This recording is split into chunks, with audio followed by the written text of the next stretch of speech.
everyone, and welcome back to the A2B podcast, your number one source for military entrepreneurship and entertainment. Guys, another week, another episode like we promised. Thank you so much for all of our weekly listeners. Guys, you guys are amazing. Make sure that you guys drop a like, share, comment. Make sure that you guys hit that notification bell so that way you guys get all the up-to-date information whenever it comes to everything that's going on with the A2B podcast. Guys, I know for the past few weeks, I haven't had my co-host, but today he is back. So I want to present you guys with none other than Barry, el Toro Negro de California. Boo! What's up, Barry? They don't call you the Puerto Rican Bruce Buffer for nothing. That was amazing. What a great intro. It's good to be back, and it's good to see you, man. You're putting on muscle. A little bit, Nah, bro. Seriously, the shoulders are looking good. That's why I call you the Puerto Rican Poppy. I appreciate and I'm so that. sorry, Valerie. I'm sorry. I appreciate Okay, that. nobody else calls him that but me, and that's it. Well, brother, so today we got a really good podcast episode, like always. We actually got a Marine Musician of the Year. Wow. He is probably the most senior guy in his MOS. Okay. And you guys are probably thinking, who the hell am I talking about? Well, I'm talking about none other than Gunnery Sergeant Kevin Ashley. Ding, ding, ding. Ding, ding, ding. Well, that it's like the pianist. He's a pianist guy. That's why. Okay, that was the piano sound effect. That was the piano sound. Insert piano sound effect here. Yeah, I knew you do that. Kevin, what's going on, brother? Thank you for coming. Yeah, not much. Thanks for having me. Killer intro, by the way. That's fun. That's what Yeah, I know. Yeah. I know. I never do one for me, just because people you assume. never get one. I never get one, but No, that's okay. That's okay. something. We'll work it out later. Yeah, well, we just had, what was it, UFC 313. I think it probably inspired you, in this corner. Yeah. Well, I don't know. Pereira. That was the one that Pereira lost, right? He did lose, yes. Yeah, he did lose. Yeah, man. But let's talk about you, Kevin. First of all, man, we want to know what brought you into the podcast. First of all, thanks for having me, guys. This is a great setup. This is super cool that you guys are doing this. And really, the biggest thing that kind of sparked my interest was that you're talking to real active duty Marines about a lot of the real things that are going on in the Marine Corps. Good and bad. I think there's a lot of great stuff that's happening, and then things that need, addressing or changing. You guys are talking about it. I think that's great. Yeah, well, we definitely appreciate you, man. It's because of people like yourself that we do this. There's a lot of people out there that think that just because we do this now that we're out, that we can't let go. But some of them are sergeant majors. So we're that not going to think talk that. about that here. Wait, Barry. okay, We're not gonna talk about that here. because you got beef. I'm not You gonna know what talk I'm about it. saying? I don't want to ruin his spotlight. Okay, but a lot of people feel that way, and the fact of the matter is that we do this first of all because we care. The second reason why we actually do this is because some people don't have an outlet.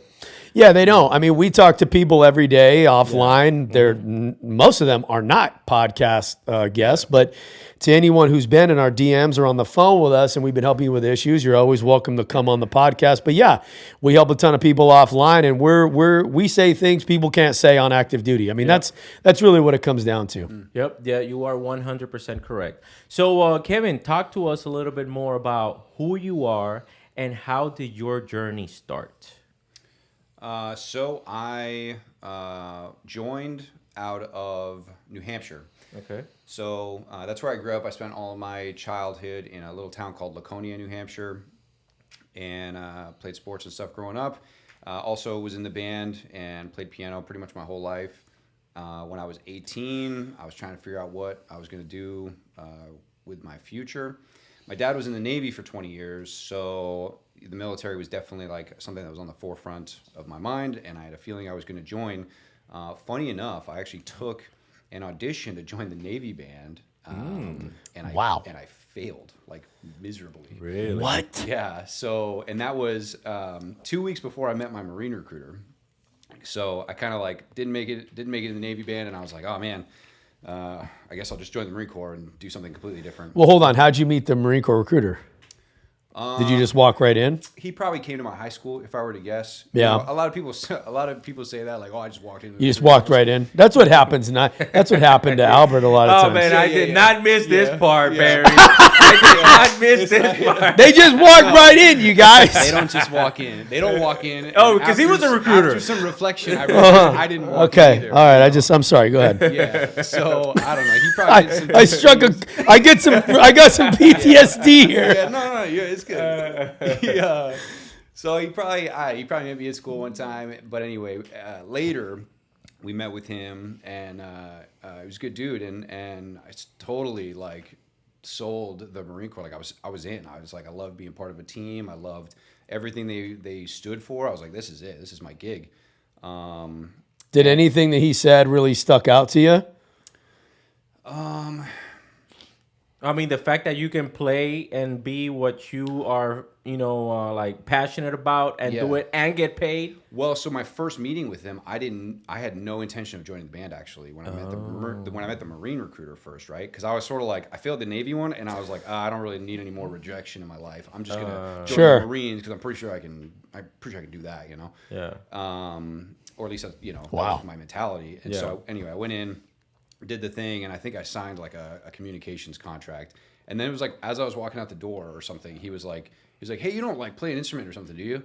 And Oh, they were fishing for they that. were probably fishing. For them, Yeah. yeah. And I was like, oh yeah, actually I play piano. And he was like, hold up, like we got a guy coming that's doing auditions in like a week. And he's like, do you want to do one? And I was like, I mean, I just failed. I really don't want to fail another one. And he was like, oh, just do it, dude. It can't hurt. And so I was like, all right, screw it. I'll do this audition. Guy came to my house, came to high school, Gunny Wallace. I'll never forget him. He was like this old crusty Gunny from northern Maine. And he just showed up at our school and auditioned. Now, is he a recruiter or He he's was like with the band or He's something? the Marine musician recruiter. Yeah. So he actually. specializes in just recruiting musicians. Yes. Got it. Okay. And we'll go into it because I'm sure Okay, he was okay. a recruiter as well. Yeah, exactly. So he showed up at my high school. He auditioned me. I played I'm pretty sure I played Freebird by Leonard Skinner. Wow. Yeah, or something. I don't know. I played. But did you get to pick though? Did you get to pick? Pretty much. I mean, he's like, he gave me a couple songs to choose from, and I was like, I don't know any of those. He's like, okay, well, what do you know? And I was like, I know Freebird, and he was like, cool, play that. Did you have to sing too, or just No. I don't really do that. Okay. Yeah. So we're talking just the keys. Just piano. Yeah. Got it. And I played that. I didn't play scales. I didn't do any of the normal musician audition stuff. Sure. And he was like, hell yeah, you want the job? And I'm like, are you serious? And he's like, you got the job, kid. Now looking back, And now I'm like- do you think that they were about to fail mission with their Mia? I don't know. I don't like to think about it. Because we're here now. Oh, you know what I'm yeah, saying? we're here now. Yeah, I true. practiced my butt off. I'm But a did you gunny, know how? So life is okay. good. So you said that you played piano pretty much your entire life, right? Yeah. Okay, so you knew how to. So at that time, based on, I just want you to go for right now. I want to concentrate on the perspective of you as an applicant, Yeah. not you as a recruiter or Sure. even as a Marine musician, right? sure, Because now you know way more and Yeah. you have years of experience, right? Yeah. But at that time, did they let you know what were the requirements? That you needed to know how to read music, did. things. So did they let you know? Can you walk us through that process? Yeah. So I think I had a phone call with the musician recruiter, and he was like, hey, I'm going to come in. We're going to do your audition, and this is what I need from you. Prepared music, know your scales, and we're going to do some sight reading. I think he just forgot to do scales or something, which, What is that? That happened. Scales, it's how do you explain it? It's sort of like writing your ABCs, before you can, write a sentence, you got to write out your ABCs a bunch of times. That's pretty much what scales are for instruments, like do, re, mi, fa, sol, la, ti, do, if you've ever heard of that. It's, Nope. If not, all good. It's just a really rudimentary thing that musicians have to do on their instrument. And it kind of makes sure you have facility of your instrument. Very common on auditions. He didn't do it with me. No big deal. I think he forgot, and then no big deal because I got the gig. Okay, now what would be your advice for a civilian right now that is looking to get into the Marine Corps musician program? and it's a civilian, they might not be like, oh man, you know what? Like the Marine Corps, I don't know about that. It's too hard. Because some people think that it's like the 1800s that you're gonna be playing like a trumpet marching into war. Yeah, you know. yeah. So what advice do you have for them? You said trumpet, but you did the drums. Yeah, you did the drum Yeah, well, thing. I knew it's what you meant, multifaceted musician, you know. Yeah, it's usually like one drummer. Trumpet's sort of different. And, you know, yeah. So I don't want to do this one, Barry. I don't want to do yeah. that one. You know what I'm saying? Like Wow. Yeah. Oh gosh. Okay. It gets dicey really quick. Yeah. Like, Not because of me. That type of smoke. I don't need that type of smoke in my. Okay. Right, go ahead, It's a bro. trombone. I just let me ask again because I wanted to clip that and you just fucked up the entire clip. Okay, so let me go ahead. Okay, so what advice would you have for a Marine Corps civilian that is trying to get into the Marine Corps musician program? Someone that's trying to join, I would say to practice the basics. Make sure that you know things like your scales. And I don't think they even test those anymore, but make sure you have a really firm understanding of your instrument. And the easiest and best way to do that is to take private lessons. So if you're in high school and you're in band and you're just showing up to band once a day or something like that, that's great and you're getting a lot of experience. But the key to being a successful musician is to go out, find a private instructor, and have them tell you what you're good at and what you need work on. It's really the only way. Okay, and what are the most common things? I wouldn't say common, but what are the most sought after instruments that Marine musicians can play in the Marine Corps?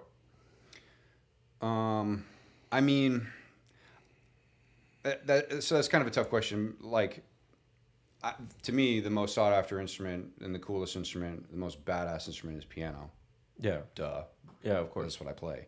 But the instruments, like as a recruiter, you know, like we call it like the unicorn, the most unusual instruments are things like oboe and bassoon and like French horn. So they got a little bit of everything. We got we have a ton of instruments in the band. We have a rhythm section. That's what I'm part of. So we have guitar, bass guitar, piano, and we recently, over the past, I think, 4 years, have vocalists now. And then we've got a whole brass section. What would be like a rhythm section though? Because when I see you guys play, it makes me feel like you're like a mainstream band or something like that. That's the vibe I get. Yeah. So that group, like if when you're hearing or seeing any videos of us doing more like mainstream stuff, that's a group that we call popular music group. Every band kind of can break off into different groups. But that particular group is our popular music group. There's also a group called Jazz Combo that does similar stuff, but more in like a cocktail vibe type of setting. Yeah, and in those groups, you get musicians from different sections. Like we've got a brass section like trumpet, trombone, tuba, euphonium. We've got woodwinds like saxophone, clarinet, flutes. It sucks because if I miss an instrument, they're gonna absolutely light me up. You know what I'm saying? Wow. Yeah. So it's like I'm trying to. Wow, they're gonna put a drumstick where the sun doesn't shine. Yeah. Drummers, thank you. That's what everybody thinks. Don't forget the drummers. Thank you. Actually, That's what everybody thinks, though. Yeah. Yeah. So also drummers. Love the drummers. But yeah, I think that's pretty much it for. Okay, got you. Okay, so you pass that audition, Yeah. and then did you find out? So obviously, because it was kind of weird. Mm-hmm. Not all auditions are like that. I guess Right. you were the only pianist that they were interviewing at that time. I think so. But if they're interviewing several pianists, that you might not get the job right then and there. Exactly, and it has, you know, over the years it's changed a little bit. It's certainly become more competitive, and just like you said, like they may have one piano spot and then they've got 5, 6, 10 people auditioning Timing. for one spot. So timing is crucial too. But if you got the sauce and you audition, I mean, we'll find a spot for you. Okay, so and then you were in high school, or you just I was. So you were just in high school, so you had to Yeah. go into the delayed entry program. Yep. Okay. How was that experience for you? And how was it when people would ask you like, "Are you going to be an 03?" And then it was like, "No, dude, I'm actually going to play the piano." Yeah. Yeah. So my recruiting station was like an hour away, so it was a bit of a trek to get over there. Oh, dang. I wasn't the most like involved poolee, but I did. I would show up certainly on like the Saturday pool functions, and like the big ones. And as I got closer to my ship date, I was going more because I wanted to make sure I was ready. Yeah. Was that first semester or second semester? If you remember. Well, I know I shipped for boot camp in June, so I probably got accepted in for the band in maybe like February or March. Oh, okay. So you weren't in it. No, I wasn't in it super long. No. Okay, got you. No, I really wasn't. But yeah, and again, as I got closer to my ship date, I was going more to just make sure that I was ready. I was pretty athletic, so really the athletic part wasn't the struggle. It ended up being like the knowledge. Like I got to boot camp and I was like, oh god, I don't know my general orders. Like, I was getting blasted. Take charge of posting all Gunnery property view. Yeah, we don't. Yeah. I believe you. Okay. So Take charge of posting all Gunnery property view. Yeah. So, But over the piano. Yeah, You know what I'm saying? I got ditties now. I'm good. Exactly, dog. dude, he probably knows more about marching though, because you got to think about. No, it. he doesn't. It's a marching. No. we do. He doesn't march. He's a pianist, dog. You see it? Do you see them out there marching with a piano? That's true. That is What is he playing? No, The no, accordion? but you gotta They think about it. did they get an accordion in there? All of a sudden, he's got the hand piano. So that's fair. That's fair. But that is fair. I don't didn't think march- about that part. I thought that you could just strap that shit on. Dog, they need to get you on the accordion though, dog. Straight up. Yeah, I don't march as much as I used to. I used Yeah. to march a lot in the band. Well, because you went to Paris Island, they don't march there. PI, it's more like, hey guys, listen, let's step it out, man. I know your feet hurt because mine hurt. So just. Okay, so Anyways, let's talk about. all right, I'm sorry. Let's talk more a little bit about that, right? Sure. Okay, so you show up to boot camp. Okay, and then Barry usually asks about the Black Friday. Yes, because I love Black Friday. that's good. That's one of my favorite things, Friday's right? You're not ready. What year did you join though? 2011. So you had YouTube and stuff. Yeah, I mean there was enough. Like I knew what. You're like, okay, guys, we're gonna get yelled. Okay, Yeah. so that wasn't your voice, but probably just sounded just as an example of a pianist that I've heard. I'm kidding. A couple. Yeah. No, but okay, so you're there. You show up. Yep. Take us through your recruit training, journey from beginning. Yeah. So 2011. I remember getting on the bus. I remember standing on the yellow footprints. And the total whirlwind basically from then to like making the phone call home. I'm pretty sure my mom answered, and I'm pretty sure I was like rambling on whatever the thing said to read with the drill instructor standing like right next to me. I remember those things, but they are a blur. I do remember one thing that always stands out to me. Those first like 3 days, it's like you're not getting much sleep. Everything's kind of weird. And there was one day where we were getting like laundry or something, or I got like a laundry bag, and there was this super sweet lady that was like the civilian that was like issuing you the stuff, and she must have seen the look in my face. I don't know, but she's like, you're gonna do great, honey. And I was like, that like motivated me through the whole like rest of the day, and I got to my rack, and It's the little things when you're in It's the boot little camp. things. Oh, Exactly. 100%. Exactly. Yeah. Well, because you that probably was one of the few interactions you have with the outside world, Yes. Yeah. and you got some little lady who's sweet and is like, you're going to be just fine. You're Yeah. like, Exactly. Wow. Like I just shaved my head. I had like long hair in high school. I was like, oh my god, this is like I made a mistake. I'm sure a lot of people think that. When Well, they I was land, gonna but- ask you that. Because at what point you were like, man, like me wanting to play piano and do I wanna going through play all this this bad? freaking bullshit. Yeah. Yeah, it's like, Is this it's like, really is this necessary? worth it? Yeah. So me personally, I never actually had that. I mean, there was times where I was like, I was young. I was 18 years old. Yeah. Where I was like, oh my gosh, this is crazy. But again, I grew up with my dad being in the Navy for 20 years. His dad was in the Navy for 20 years. So to me, the military, I was like, this is I got to do this. Like it wasn't really there's no way I was quitting. Just because I had it in my mind, I was like, I got to. you think that's kind of what pulled you to the Navy initially, is having Navy in your in your family? Yeah, that's cool. Yeah. Was your dad or your grandfather, were they musicians? So No, my dad was like my dad was a hull tech, which is not a very glamorous job in the Navy. Sure. And then he served in the police force, local police force afterwards. So, and he was just, him and my mom just kind of helped feed my music. he was a statey in New Hampshire. He's like, I pulled you over. Yeah, you out here on the interstate speeding. Yeah, Bob. You got a couple of open. 20 over, Bob. That's You're going 20 over, dude. 20 over, dude. You smell like you had a couple of shots of Jaeger, dude. Gonna get you out of the car. Yeah. No, yeah, but basically, yeah.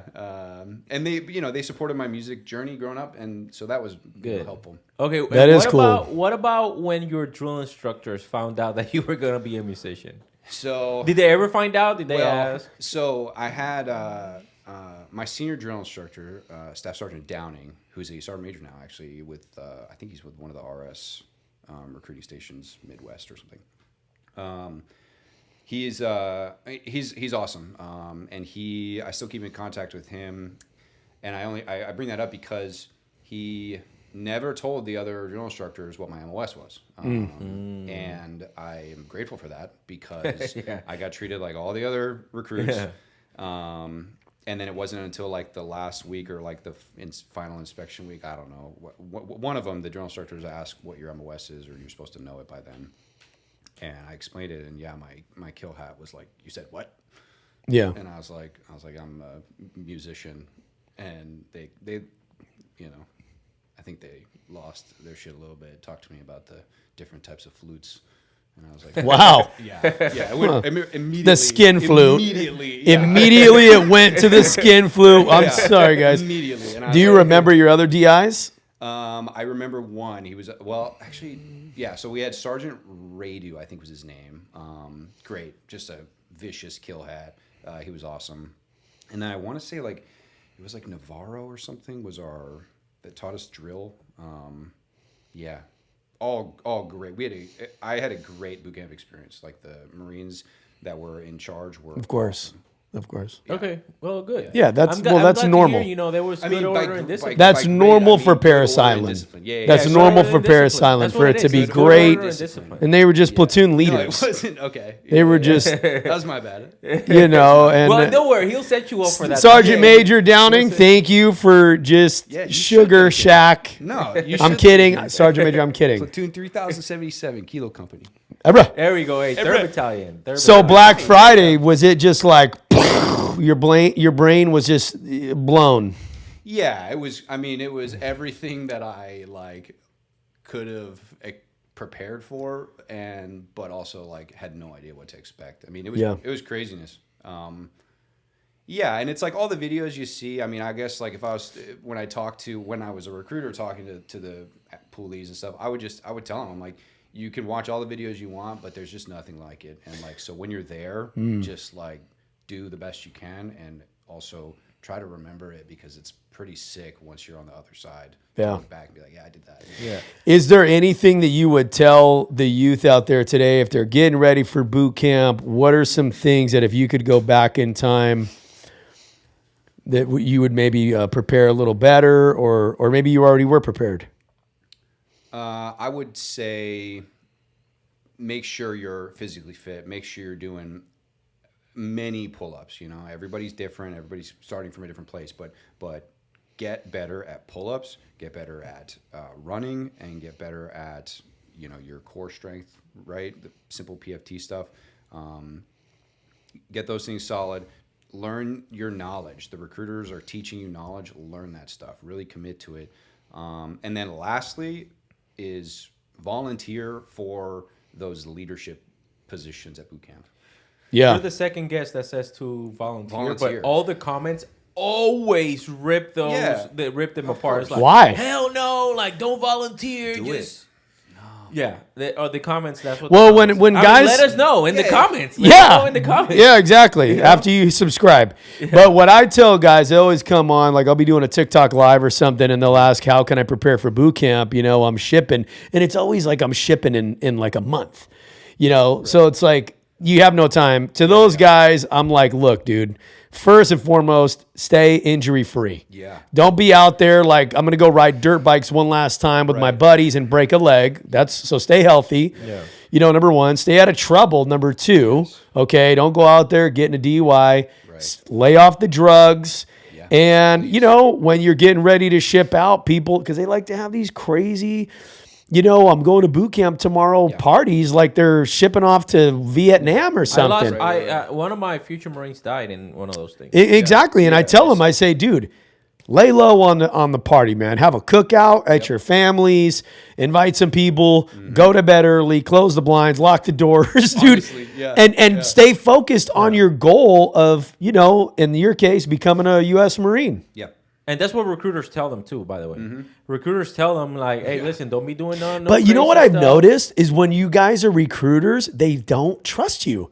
Like I get asked at least once a. That's not true. Well, here's what I mean.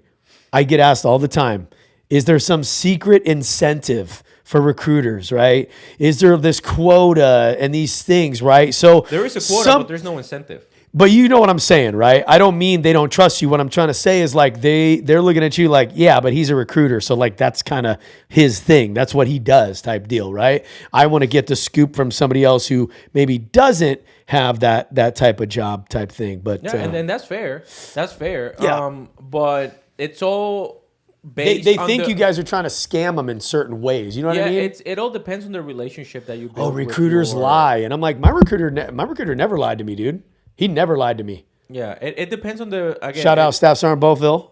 It depends on the relationship that you have with your recruiter, because if you have a recruiter that kind of here's something that I learned from recruiting duty, and you can tell me, it's like as long as you tell people the information up front, there's no reason to distrust you. The problem that you're gonna have is whenever you're telling people either in the moment or after the fact. Yeah. That's when so most likely that's what's going on. It's like recruiters are telling people either at the moment or at the fact, and then that catches people like off. Regardless of how true it is, right? Like it's like, oh, hold on a second. Let me take a step back and then let me address Well, this. to be fair, a lot of people are just skeptics, they are.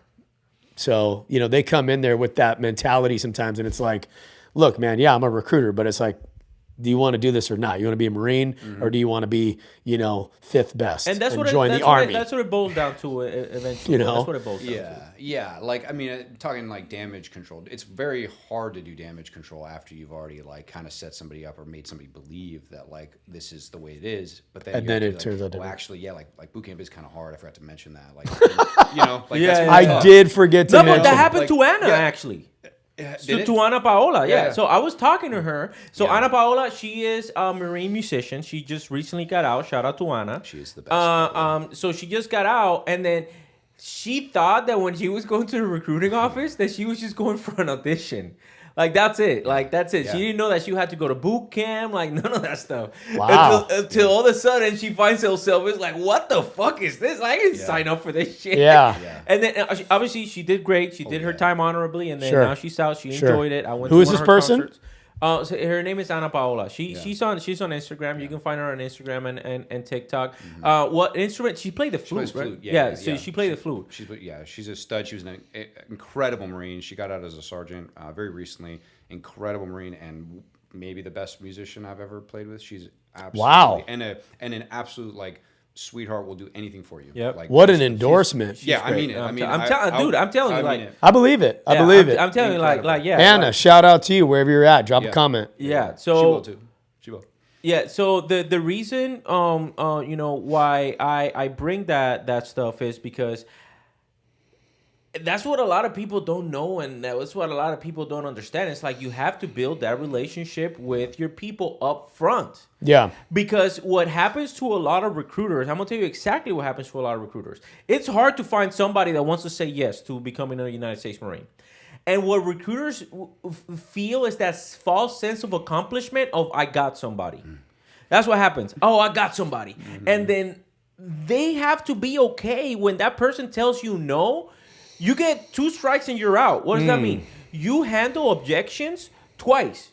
Go like, hey, listen, this is I understand, but what's really the thing that's keeping you, right? Like for making a determination. This. Yeah. Oh, it's this. Oh, well, actually, this is the correct way. If by the third time that you do that, the person goes like, you know what, man? Nah, I gotta think about it. The recruiter has to be like, okay, brother, you know what? I'm still gonna take care of you. I still, this or that. But you move on to the next person because there's too many recruiters wasting hundreds of hours trying to spend with time with either trying to qualify people that are not qualified, or second, trying to spend time with people that don't want to do it, don't want to be Marines, or don't know if they want to. And it's okay. It's okay. Not everyone is built for this lifestyle. You know, not everybody wants to be the best. Exactly. You want to be mediocre. We need those people out there. We do need them in the Army. That's in the real. Navy, in the Air Force. In this, absolutely. Coast Guard. I'm kidding, Air Force. No, he's not. Army. I am. Kidding. I love you guys. We love you. You saw that? But my recruiter said to me, he said, if you're going to be a bear, why not be a grizzly bear? Very true. All right. That's a good quote. And I don't even know where grizzly bears stack up In the bear. kingdom. But I was like, yes. They got to be up there. They got to be up there if he said it. They got to be up there. Yeah. All That was it. So going back to you, Kevin, obviously you graduated. You went to MCT. I did. And then from there, you go to your musician school. Yeah. Now, is there like a specific musician school for like your specific MOS? Or do you go to like a broad, musician school, and then once you graduate that, then you go to your specific instrument? Is that how that works? So every Marine musician goes to the Naval School of Music, which is in Norfolk, Virginia, at a tiny little base, the Joint Expeditionary Base, Little Creek. Tiny little base. I think it's like the School of Music and the Navy SEALs that are there. So it's just like, we just like bump fists at the chow hall and then go about our days, right? And every musician goes there, and it's. I mean, I've never been to another MOS school, but basically we do a lot of academic stuff, talking about like music theory. We do a thing called ear training, which is just helping you get better at hearing and understanding different music and notes and stuff like that. And then you get private lessons from an instructor once a week, and you do different rehearsal training. So we have different ensembles in the band. So there's 10 Marine bands. Each has about 40 to 50 musicians in it.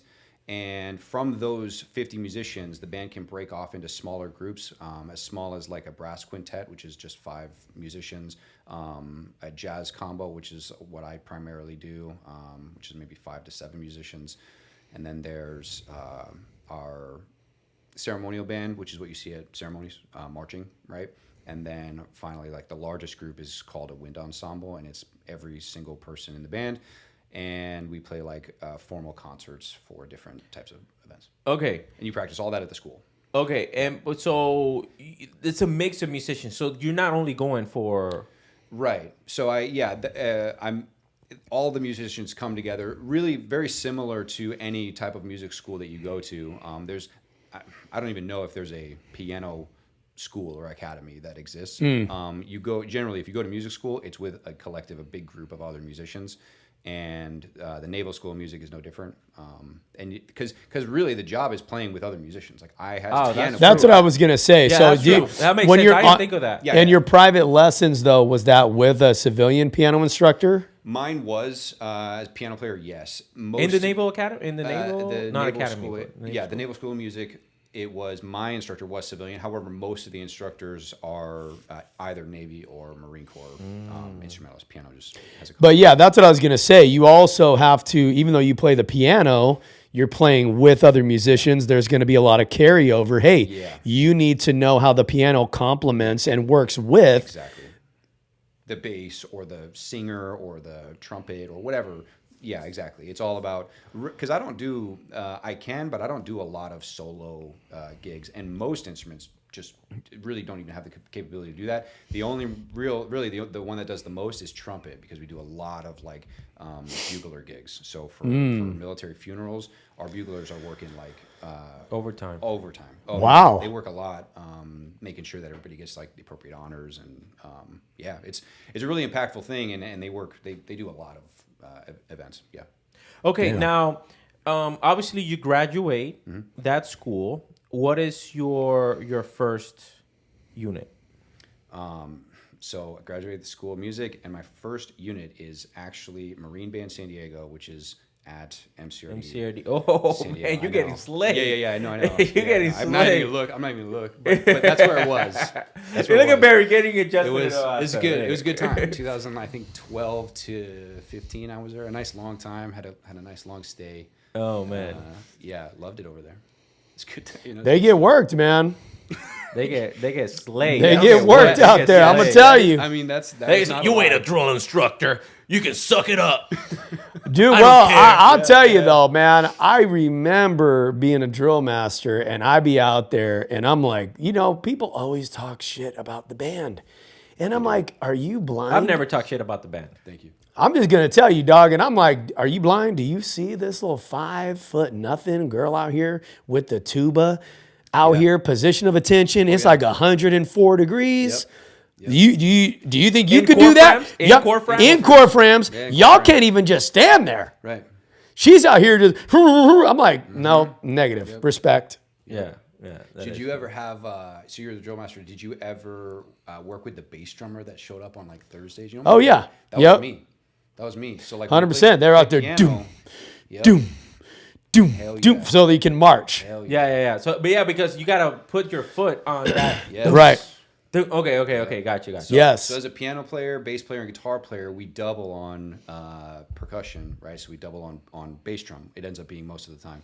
And so yeah, my first 3 years, I played more bass drum, which is, I mean, I would say one of the more uncomfortable instruments to carry for freaking 2 hours on a Friday. But yeah, and I would just wail that thing, and I would go out Thursday mornings and Dude, practice though. I'd be Yeah. out there murdering those.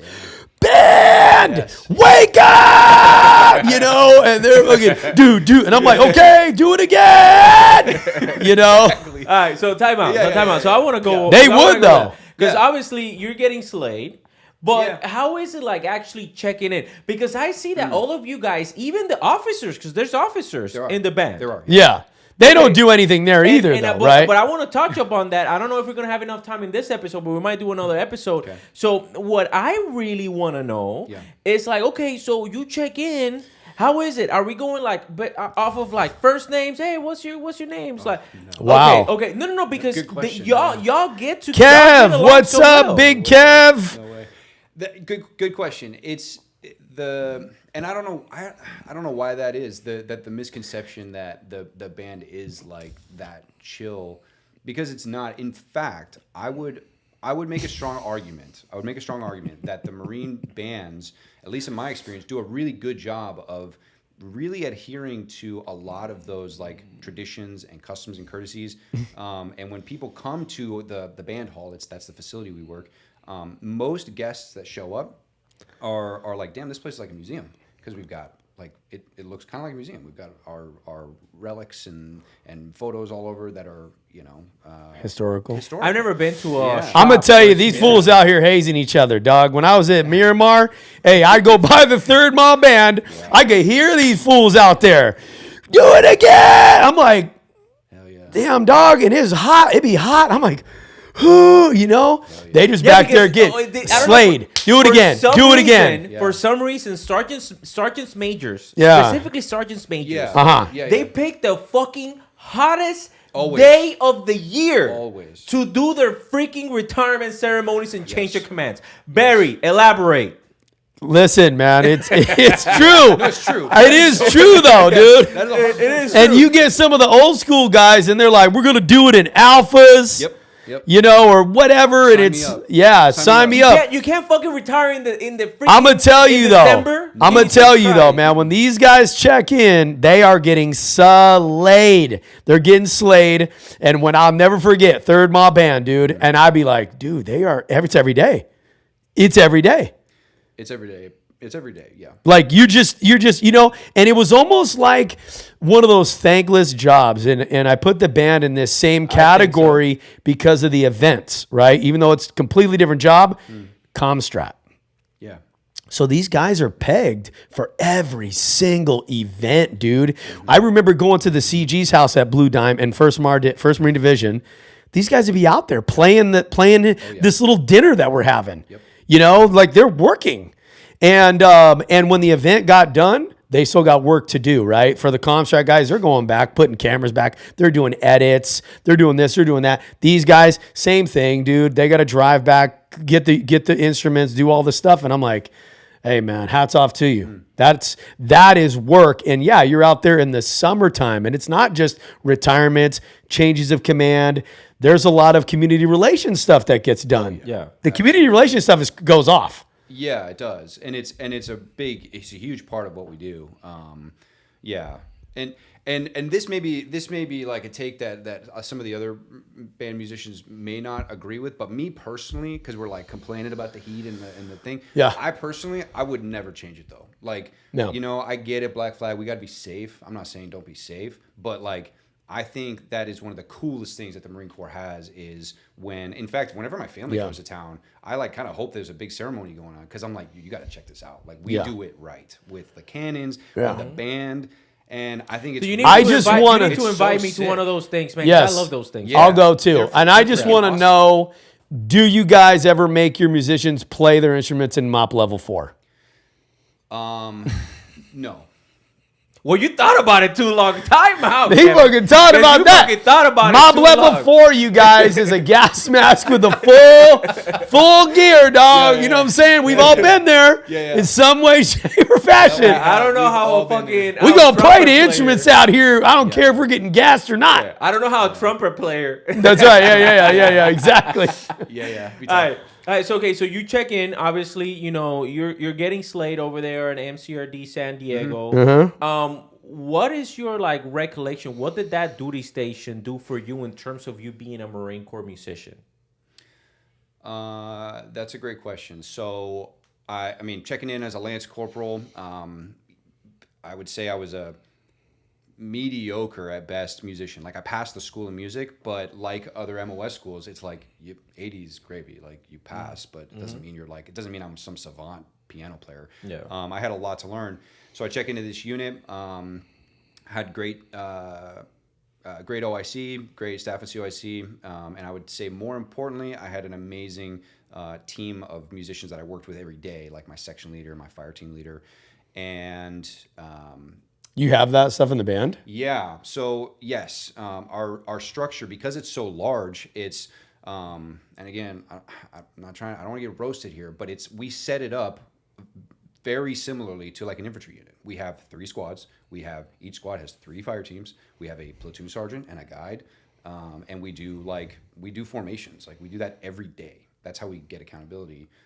Which I was at the advanced school, right? Well, You're making me want to be in the you're band. shaking your head. And I went to the advanced school recently with a bunch of gunnies, and like everybody was talking about how we need to get back to doing formations every day. I was like, we've done formations every day since I've been in for the past 13 years. Like that's just common practice. And like, if a Marine needs to go to medical, they let their fire team leader know, and then their team leader goes up the chain of command. Like very simple stuff. But I didn't know that that's actually not super common, or maybe it is, and people are talking about it. But that's how we structure. Yeah. Okay. In that way. So you're getting a lot of good, leadership stuff there, but a lot of what my musical training came from when I was in rehearsals, and I had, some really, really outstanding marine musicians that taught me how to play better. Had a great section leader that, he would slay me every day. And getting slayed as a musician, as a piano player, that looks like having to learn like new music very quickly. So he'd be like, hey, we're going to play these 5 songs tomorrow. You got to like learn them, and then you got to memorize them. Oh, wow. So it was just a lot. Like he was pushing me really, really hard, way outside my comfort zone. And doing that for 3 years. We're going to do one Post Malone, one George Strait. Yeah. You're like, wouldn't you fly? Yeah. We typically do more things like John Coltrane, Miles Davis, some of the older like Yeah, you're not going to do like Too Short. we don't I don't do like Little Bob John. Marley and Little John as much. Okay, as so just for a reference. yeah. So, but yeah, that's what I got for 3 years was a really good like foundation of that stuff. Well, Yeah, now so that's how what I was did gonna say. It was set a good foundation. oh yeah. how did you get promoted? You said you checked in, you were Lance Corporal. Was it just were you meritorious? You promoted, or like how does competitiveness work for being a musician, right? Once you're a staff or sergeant, Yeah. you're getting fitness reports. But what about for the corporals and below? Yeah. So when you join as a musician, like to set the record straight, when you join as a musician, you are guaranteed to get promoted to corporal at the 2-year mark. Okay. No matter what. As long as you have a clean record Yeah. and can play your instrument to the grade of corporal, each rank has a requirement for you to be able to play. Oh, really? At a certain Wow. proficiency level. Yeah. Matter of fact, I got promoted on my 2-year, 1-month mark to corporal because I could not play the piano well enough to get promoted. So they were like, yeah, keep practicing, bud, and when you can play to grade, then you can get promoted. So Well, what the hell was that evaluation like, though? Yeah, well, and who the hell determines that? Because Who in the hell? You got to think about it. If you're were you the only pianist? I was, yeah. Yeah, who you're the like, hell- okay. Okay, it's How like, the hell okay, do you know? Okay, Okay, Guns. Captain Bob, like Yeah, you Captain play the Ricky. freaking flute. Yeah. Yeah, I knew you were going to say flute. Yeah. But your OIC and your 7-2 IC will do an audition with you. We call it an audition, where you're doing an assessment, I guess is probably a better name for it. And yeah, and then at the end of it, they determine. But it's not like a surprise. Is it political though? No, it's not a surprise. Like, What do you mean? Like when I failed when I was a Lance Corporal, it wasn't like I was like, oh, come on, man, I should have passed. Like it was like everybody kind of knew, like, hey, we're gonna do this because you need to get better, and we need to like ensure that you're meeting the standard. Because right now you're like you're not quite where you need to be. So we're gonna enforce this, right? And we do that now. We do Yeah, the same thing. but here's the thing. This is because it seems a little squishy. Music is very fluid. So that means it depends on somebody's ear. It does, but it does. However, just like just like an English professor grades an essay, right? Some of that is grammatical and like stuff you can tangibly look okay. at. So some of it is measurable. Oh yeah. Yeah, but that's what Oh, I'm saying. yeah. Like, let's say Oh, for yeah. example, you understood what I said. Like, is it political? Political Yeah. mean like, oh well, because I don't get along with staff sergeant such Mm-hmm. and such, and this is the reason why this happened. That's my Yeah. impersonation of a staff sergeant's voice. In the band. In the band. Copy. So that's why I'm like, okay, so is it political or is it very like tangible? Like you Yeah. said, like.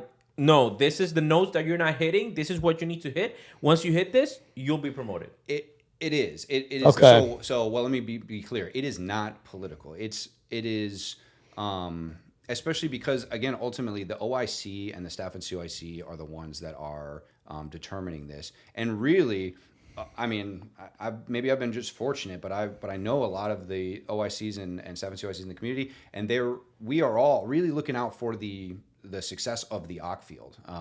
Because we want better quality stuff. It's way more fun to be a Marine musician if all the musicians around you are getting better and That are is true. talented. It sounds so awesome. It sounds great. And you guys vibe with each other, man. I love seeing you guys because you guys freaking vibe. And Yeah, we love it. I get what you're saying with that. There's one dude that's just not quite hitting. Yeah. It's not that we're like, oh man, you suck. It's like, bro, like we need you to get better because like you're bringing the vibes down. Yeah, Or it's true, like true. he's a prima donna or something, or you want to vote him out of the band, like in School of Rock. You're like, we voted you out, dude. You're out.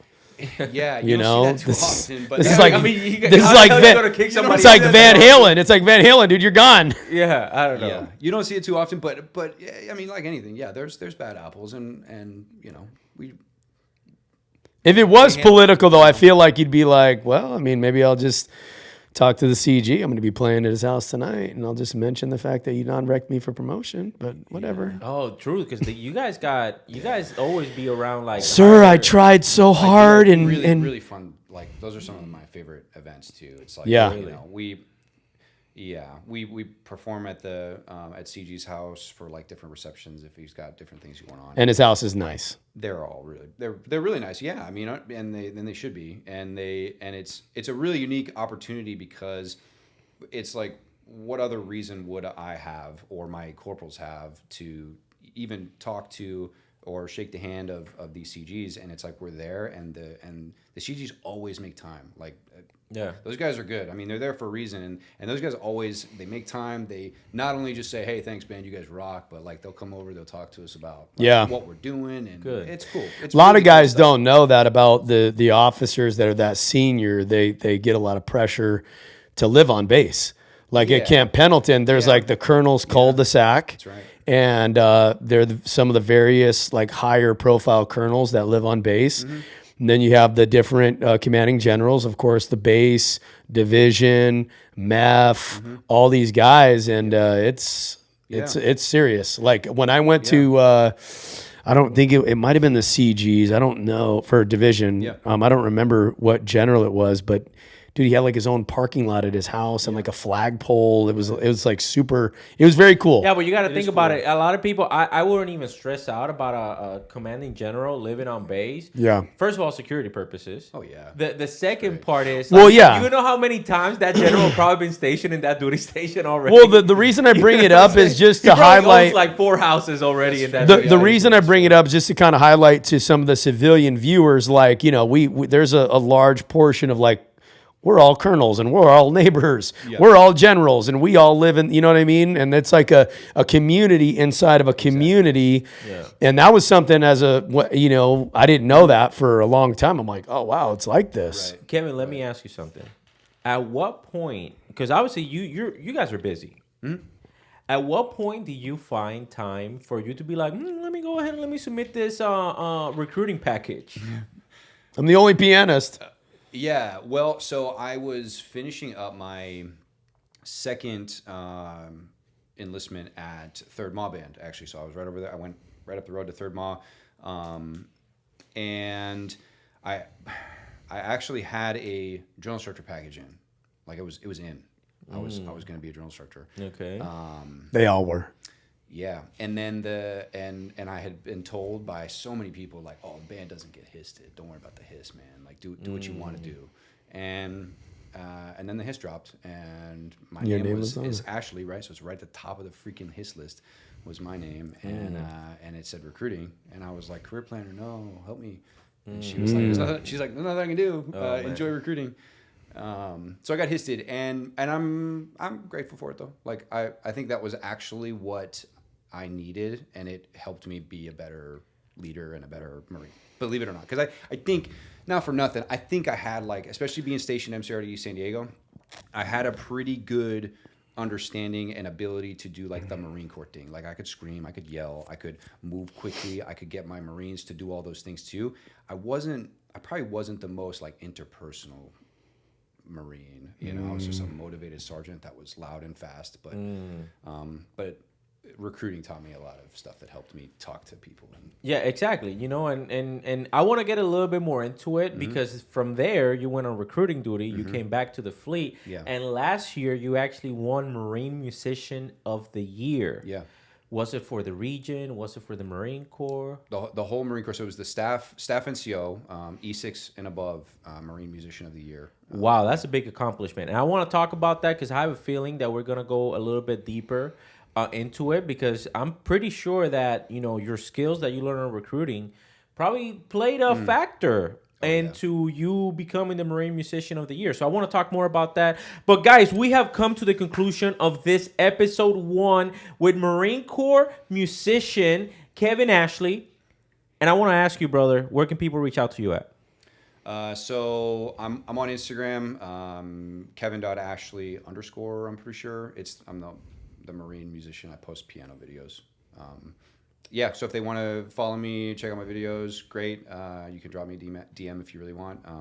And especially if you're a musician that is interested in what I'm doing, I would love to talk to you and help you, point you in the right direction.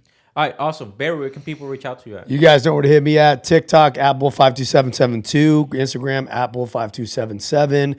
YouTube, the A to B podcast. Hit the subscribe button. Click the little notification bell up there, and that way you get notified. You just dropped the fresh episode with Gunny Del Rio, retired, 2004, drill instructor, awards. Check out the content. Get notified every time we drop something fresh and tasty for you guys. And we appreciate all of the subscriptions, all the comments, and all the support, you guys. Guys, and you guys know where to find me at Ramos_Capital. This podcast is brought to you guys by Ramos Capital and Noble Fitness, guys. So make sure that you guys go support our personal brands.